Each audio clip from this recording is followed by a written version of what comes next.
Hi neighbors, so today we're back and Ava is with us. She's also represented in her pink.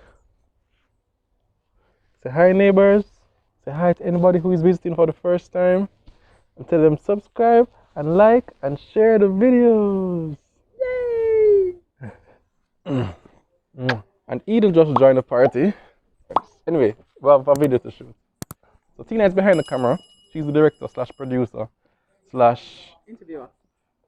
storyteller. So in the first video, you saw me almost to tears, being emotional about my near-death experience at birth and how my mother was speaking for me, was talking for me, championing my cause, saying, "Doctor, baby coming now, do something."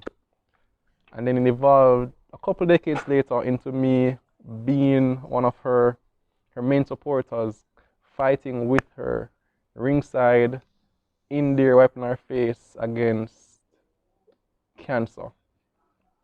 Then you heard in the last video about how my mother confronted this disease from diagnosis to that brave outlook she had, but then when everything hit her, it was more trepidation and fear, but she overcame it almost immediately with a revelation from God that He is with her. So let me help you to put everything into context, right? Who exactly is Norma Reid? And how did she just get here? How did she just become this faith-filled, purpose-driven woman she is today? Well, she came from modest upbringing. She was born in pre-independent Jamaica, and she grew up in Rock River, Clarendon. From Rock River, she actually spent a couple of years in Canada towards her late teens, and then she came back to Jamaica, became a Kingstonian, living city life. So by this time, she would have been a Christian, accepted the Lord as her Savior in her teens, and was very involved in church life. She fell in love and got married in her late 20s. Then the beauty started to unfold. She had my sister first, yes, but then 5 years after my sister, she had this hunk of a fellow, Paul A.G. Reid. I don't know why Tina is laughing behind the camera. Because it's so true, I'm blushing. Right, she had me and my sister, and my mother was someone who sacrificed a lot for us. All her life, my mom had the dream of becoming a nurse, and she started pursuing that dream, but stopped. So we're children. She didn't want to believe in us, at that age, to be going out for any extensive period. But eventually, she picked up back, and at age 50, fulfilled her, I would say, purpose by becoming and attaining the qualifications to become a practical nurse. Since then, she has worked with chiropractors. She has worked with, most recently, a clinic, and she has I've seen her touch many lives professionally, but even more so by the relationships she has developed with her patients. So as you know, I'm a pastor's kid, which means that my father is a pastor, because my mother ain't a pastor. So she was the type of person who was very involved or found some way to become involved. For example, one thing that comes to mind readily is that she started a feeding program after church, in the church that I was attending with them in my teens. The feeding program was not existing, but she saw the need in the community where people who you would assume had a meal on a Sunday or for the week just didn't. And there are a couple of times when I would have gone with her on those trips, and it could literally bring you to tears to see the conditions that people were living in. And my mother would have been able to mobilize resources, mobilize teams to get food and different packages to these people in need. So that's the kind of person she was, always finding a way to impact, to touch an individual life. And that is something that I really respect about my mom. So that was her at church, but her role at home was more what's the word I'm looking for? Concentrated. Because she had so much time at home, you would feel it, or I would feel it. And let me explain. So I would be sleeping, let's say 2 o'clock, 3 o'clock in the morning, when sleep is just getting nice. And my mom comes with her hand and she's praying, praying, praying. Yes, Lord, remember Paul, and I cover him from the crown of his head to the sole of his feet. And I'm there, of course, waking up by now, or woken by now, and I'm saying she couldn't do this at a different time, a couple more hours, and I would have been fine. She did not just want God to be the center of her life, but she wanted us to know and learn to rely on God from that early age. So she was always covering us, praying for us, and pouring into us as her children. In other words, prayer for my mom was a lifestyle. And it's no surprise that she took this into her biggest fight, the fight against cancer. So it's no surprise that when she got this big news about a breast cancer diagnosis and that the best route was a mastectomy or the removal of one of her breasts, her response, her natural response, is prayer. So I was referred to KPH, which I really didn't mind because I was concerned about the cost to do surgery and even post-surgical treatment with chemo and radiation. I know I wouldn't be able to finance myself through that. So I was given a day to come in for consultation, and even then I was still thinking of doing both. Removing both breasts. Right, of removing both breasts. So while I was there with the consultant, I, suggested that, and he said there won't be any need for, very gently he said, there won't be any need for you to do that. I went along with him. So I was given a date to do surgery. So I went in like a day before. I was admitted like a day before the surgery. I slept. I woke up early, had my shower, and they came for me.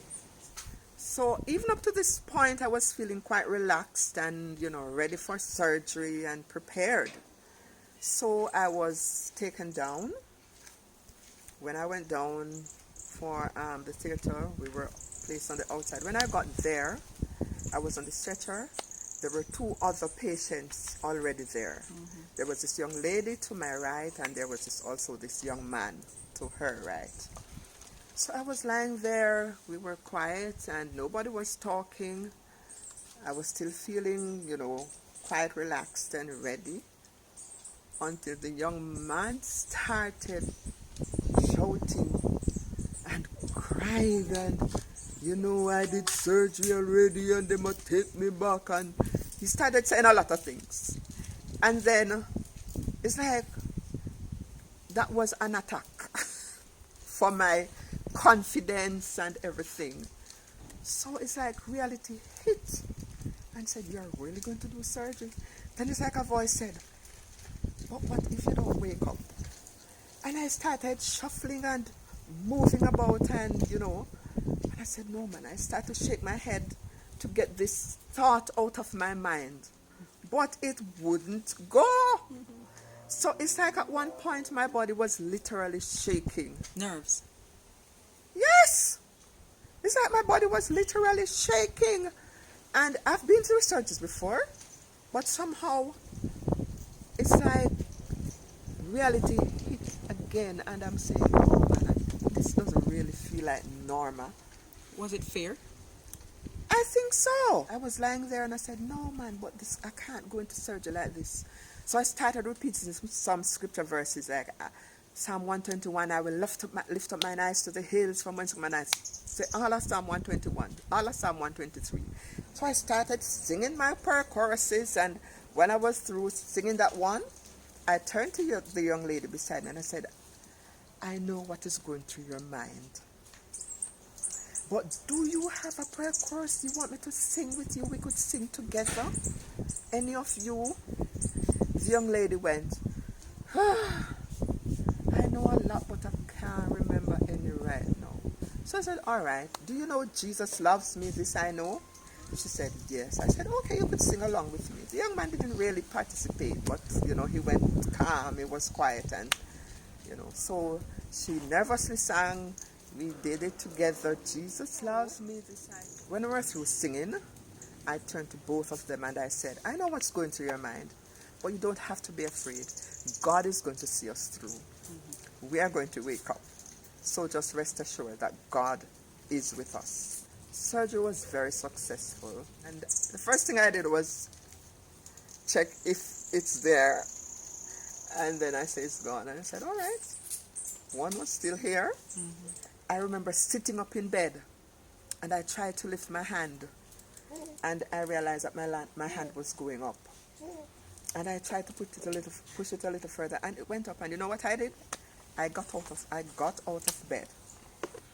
I tested myself to see if I would be able to walk, and realized I was able to walk steadily. And you know what I started doing? I just started walking right around the bed, and I started lifting my hands, and I said, thank you, God. God, I just worship you, Lord. I praise you. I give you glory. Thank you for bringing me through. And then I left my bedside and I started walking on the end. I walked from this ward to the other ward, and with my hands, I'm just walking and lifting up my hands, worshiping God. I thank you, Lord. And I carried on with that for a while. And I went back to bed. No nurse or anybody said anything to me. I just walked past nurse, walked past desk and everything with my hands up in the air, giving thanks to you God. You have the king's authority. Oh, you mean, man? So, right there in the hospital, you met me for the first time. Oh, yes.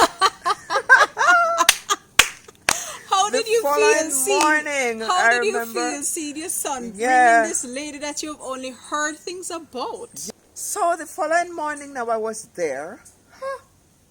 When I look who turned up, not Paul and his lover, Tina. Yes, man. Here comes to Paul and Tina, and she came and she brought a gift, She brought me a book. Oh my God, that book was so very encouraging, and it helped me with healing.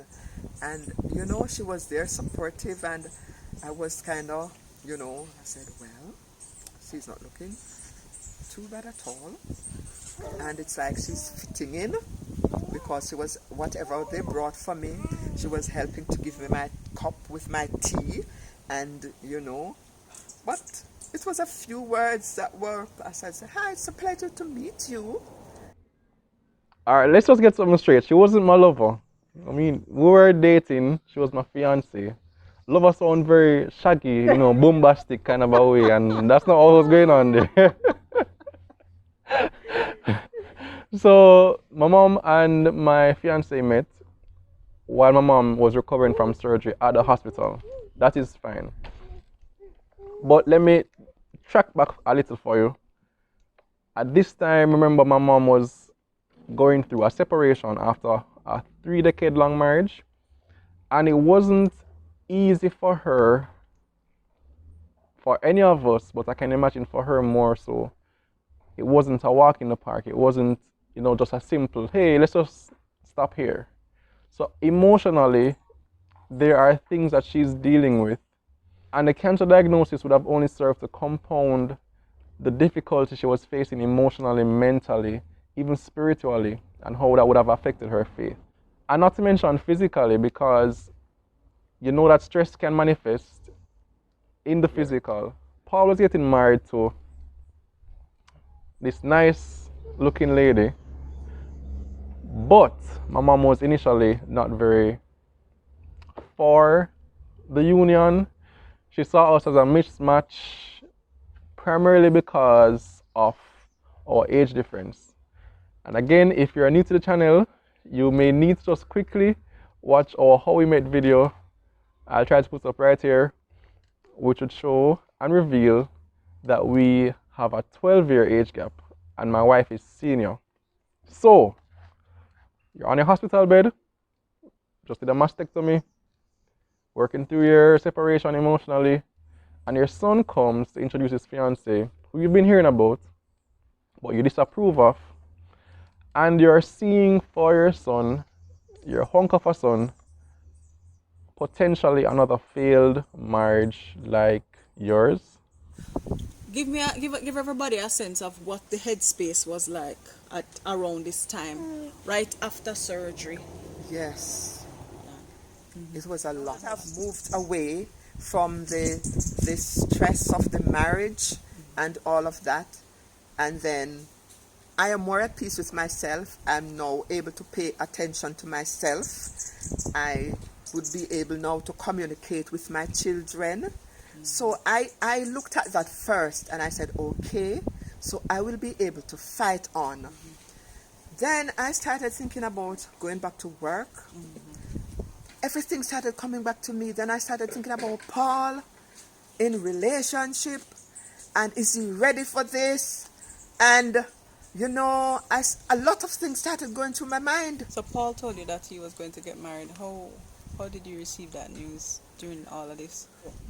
I remember Paul and I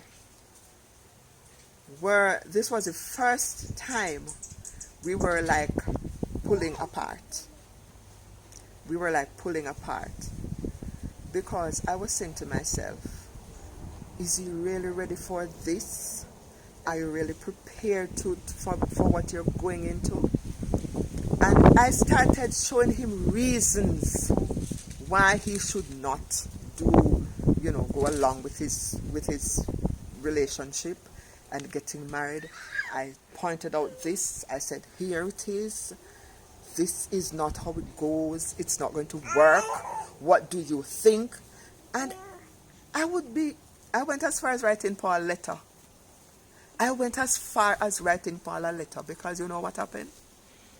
My dear son, who used to come in and give me a hug in the evenings and say, Mommy, are you okay? Because of the way I was so not giving the support of the marriage, that was we were drifting apart. We were drifting apart. And I remember evenings he would come in and I would be sitting in the living room and he would just say, good evening. Wouldn't even just a mumble, and he would go straight to his room and lock away.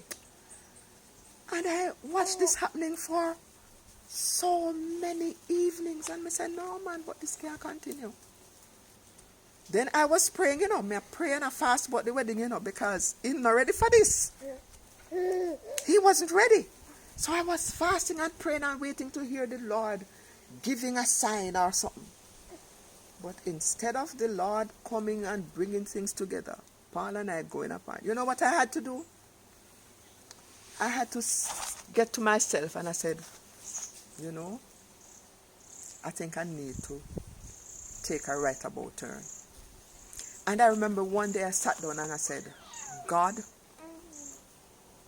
I don't know if this is self, but I am going to ask you if this is your will for Paul and Tina to get married at this point and at this time, just remove every negative feelings and every negative thought. Just flush my system, God. Flush me and help me, Lord, to accept their will, your will, their life together, and their relationship. And trust me, that prayer was answered. And sometimes we're doing things and we think that we're doing it in the will of the Lord. We fast and we pray. And yes, we read the Bible, and yes, man, this is it. Because fasting and prayer is on it, and the Lord is going to answer me because I'm fasting and praying. Because we have a one set mind, And this is the answer that I need. And even when God is saying to us, it is not so. We are so focused on our answer that we need that we are not hearing what God is really saying. And therefore, when I talk to God that way, and I say, God, I need you to just help me, remove me out of the way, and let you take control and give me directions and acceptance. And trust me, it did happen. So much so that to the point where you were planning wedding too. What? When they got to do the plans, man, a wedding. Who was there? Norma present herself. Sitting at the table making plans and everything. Going shopping downtown What? for decorations. Oh, who was the decorator? I think you need to show them those decorations. Yes, and I'm telling you, Yeah. Norma was ready for that. Yeah. All because I let go and let God. And I have no regrets. I have no regrets. Because Paul and Tina together, trust me. Trust me. So, right in all of this, while we were planning for the wedding and actually having the wedding, you were doing chemo. Yes. Talk about chemo. Chemotherapy. I remember I started doing my research on chemotherapy. I would do all my reading, I would Google, and the more I read and the more I Google, I realized that chemo is not just how you spell it. I remember like 2 weeks before chemotherapy, it's like I would be walking, but I am not me. I was so out of, I don't know, it's like I was in another world. I was not communicating with God. I was not praying. I would be reading the Bible, but I just couldn't gather anything. And I realized that, no, man, I felt so disconnected. I felt so disconnected 2 weeks before I started chemotherapy. So I remember one evening I was going home from work, and I, while on the bus, I was saying to myself, I really cannot start chemotherapy like this. I just definitely can't. And I remember when I got home that evening, that same area in the house where I went first with my report and lifted my hands to God, I went right back there and I stood there, and very quietly I was talking to God. I said, God, I have not been on speaking terms with you for the past 2 weeks. I just can't feel your presence. God, I cannot start chemotherapy like this. God, I need to have your presence with me. Lord, I need to know what to do. I need to hear from you. God, please show up. Let me hear something. And let me start feeling you again, that you're with me, that you're near, that you're here. And just very calm, very calmly, just a few words, I talked to the Lord. And would you believe me, when I was through and walking away, I heard this peaceful voice, it shall be well. Mm-hmm. It shall be well. And when I heard that, I said, God, I started worshiping again. I said, thank you, Jesus. I said, God, yes. Yes, God, we are connected. We reconnect. Thank you. And trust me, I went into chemotherapy. In your reading, you would have read a lot about chemo. Some good and not so good. Was the experience anything like what you had read about? I was told that I would have to do 16 chemotherapy treatment. And because I was also diagnosed with the most aggressive type of cancer, that's triple negative, then my chemotherapy treatment would have to be very aggressive. And I remember my first chemotherapy treatment, that Friday, I got my treatment and I went home. I slept well that Friday night. And I got up Saturday morning. And started my show. I said, what after me not feeling away? Me feeling quite well, man, and feeling good. But when it reached about 3 about 4 o'clock, this weird feeling started coming over me, and I'm saying to myself, why am I feeling like this? I felt nauseous. I felt like I want to puke. And I just could not. So what is really happening? When I realized, I said, chemo setting in. At one point, I remember you couldn't taste. No, I lost my taste. I lost my taste. My sense of taste was gone. I was so weak, drained. I just wasn't able to face the public, and I wouldn't be able to get back to work until Tuesday morning. And I just really want to pause here to say thanks to my workplace, to my directors, my supervisors, my co-workers. They were there for me. I remember days I would be at work, and the lunch that I would take to work, I wouldn't want that lunch, and I would feel maybe for something like, I would feel like for having fish, and I feel like I would have some curried goat. And I remember one day one of my co-workers, she walked out to drive out the entire community looking for curry goat, because Norma have to eat curry goat, because this is a craving I have. But Norma, you sound like you did pregnant. Chemo is next to pregnancy.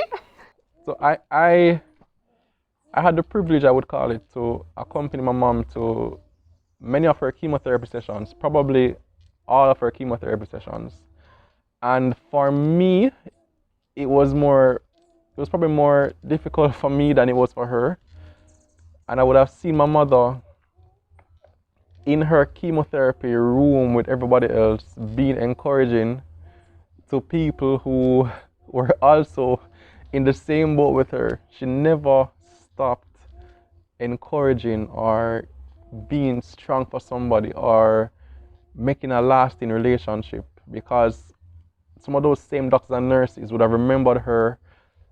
And I can share later in the story how that unfolded, but just to be there with her, by her side in those rooms, she never looked like she thought of giving up or like she thought of just quitting. That was not a part of Norma.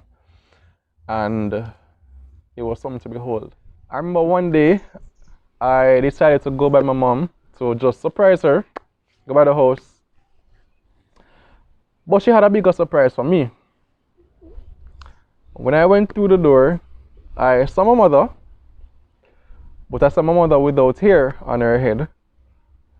And I was totally surprised. Clearly she went to my barber, because in recent days she had asked me where he is, if he had moved or anything, because she normally went there a couple of times to do her eyebrows and some girly stuff at the barber. But this time, I don't think she told me. She just went, got her hair shaved off.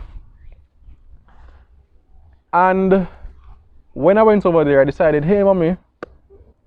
She put on a red dress, and I said, you know what, let's just take some pictures to capture the moment, you know. And she was so energetic and bubbly about it. And she was taking picture here, and I was saying, look over there, and she was posing and all of this.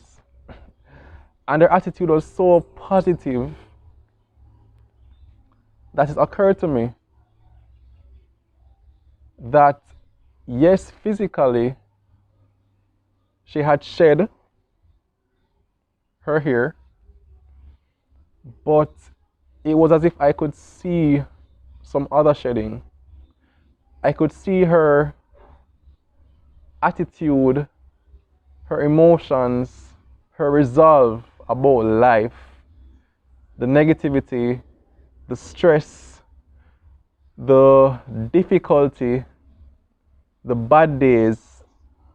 It was as if she had decided, like she did, to go to the barber, to just shave it off and release it. And if I were supposed to tell you that there was a moment when I saw something change in my mother, it would have been that day. I saw a new Norma emerging.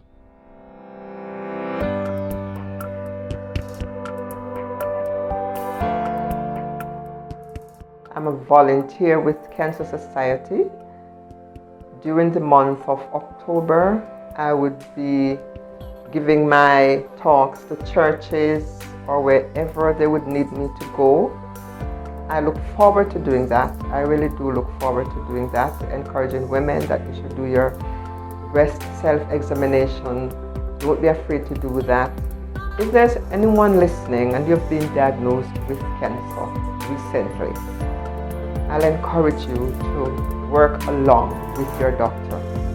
Do not stay away, do not hide, do not keep it a secret. Just be brave and face it. It's not a death sentence. See yourself surviving, and you will be able later on to share your experience with someone who will be diagnosed. It is a fight of survival, a fight of survival.